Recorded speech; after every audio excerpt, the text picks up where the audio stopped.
Good morning friends.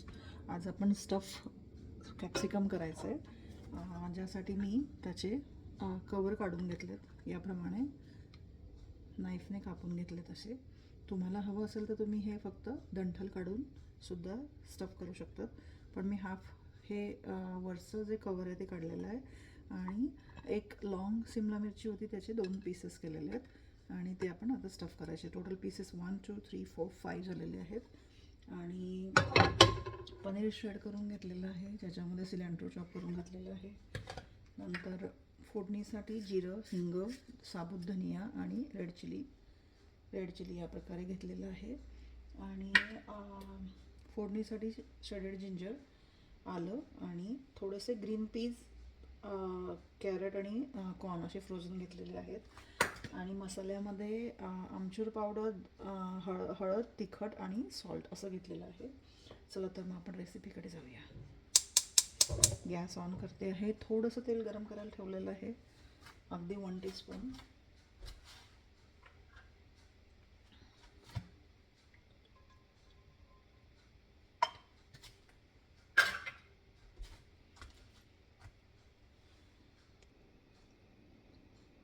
आपलं आता तेल गरम झालेलं आहे.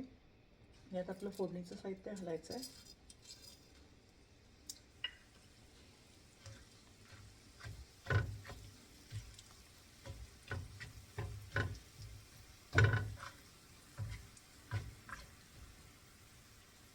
चांगलं खमंग होईपर्यंत फ्राय करायचं आहे. धणे, आपले साबुत धणे असतात, त्याला खमंग असा स्मेल आला आहे.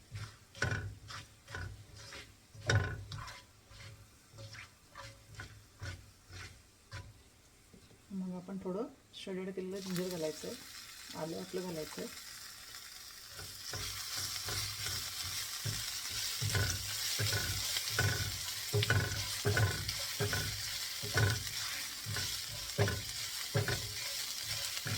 आणि यामध्ये आपले मिक्स व्हेजिटेबल जे काय वाटाणे, तुमच्याकडे फक्त वाटाणे असतील तरी चालतील.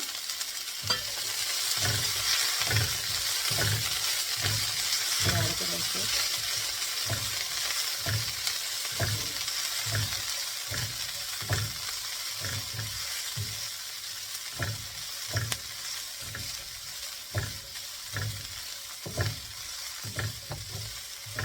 थोडे वाटाणे शिजू द्यायचे.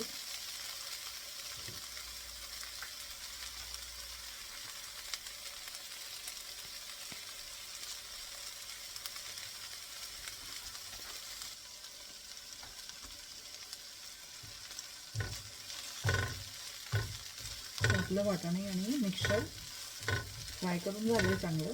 हाफ कुक झालेलं आहे छान. पूर्ण कुक करायचं नाही आहे, कारण दाताखाली ग्रीन पीज आले की छान लागतात, त्यामुळे पूर्ण असे मुशी करायचे नाही आहे. आता आपलं हे पनीर आणि सिलेंट्रो घालायचं आहे.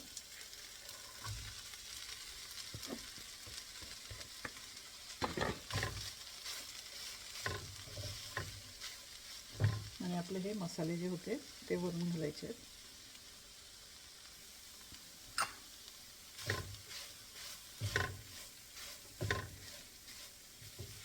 आमचूरमुळे छान टेस्ट येते, त्यामुळे आमचूर मिक्स करायची नाही आहे.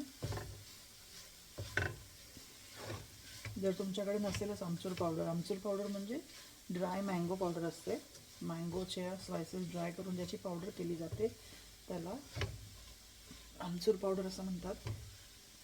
तुमच्याकडे आमचूर पावडर नसेल तर तुम्ही लिंबूसुद्धा पिळू शकतात आमखरपणा येण्यासाठी. ते थोड्या वेळ कुक करायचं आहे, जेणेकरून सगळा मसाला आणि सगळं फ्लेवर, सॉल्ट वगैरे सगळं मिक्स होणार व्यवस्थित.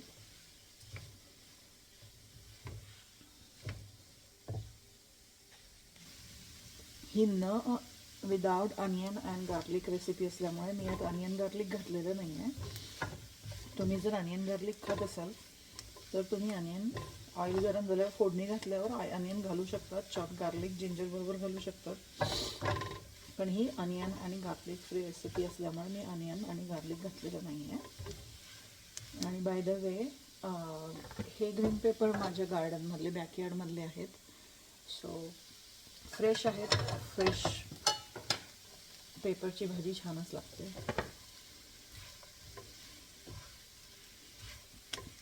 पनीरला जास्त कुक करायचं नाही आहे. आता मिक्स झालेलं आहे व्यवस्थित. आता गॅस ऑफ करते आणि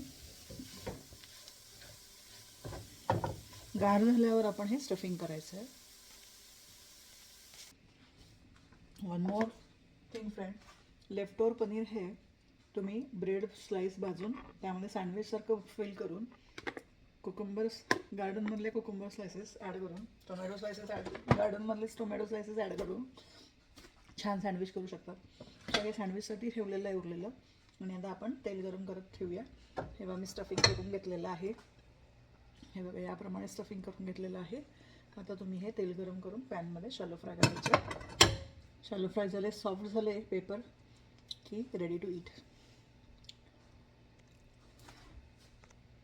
ऑइल आपलं गरम झालेलं आहे.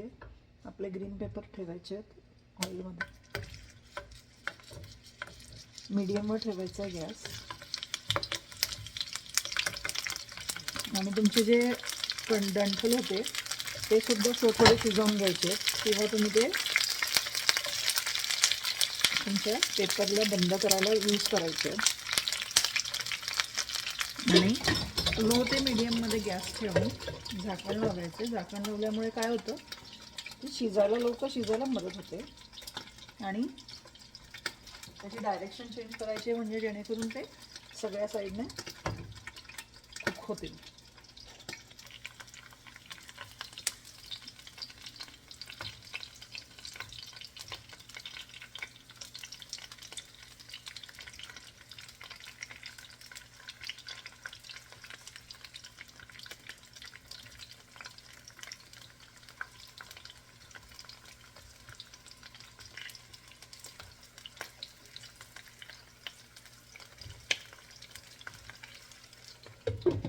याप्रमाणे साईड्स त्याच्या भाजून घ्यायच्या.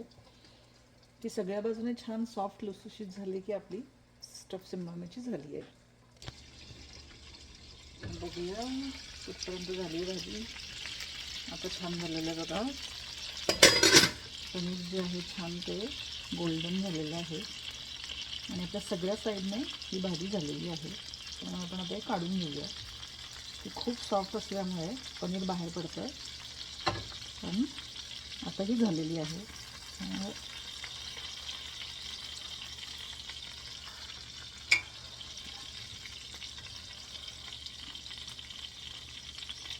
बी केअरफुल, पनीर खूप गरम असतं त्यामुळे डायरेक्ट हात लावायचं नाही आहे त्याला.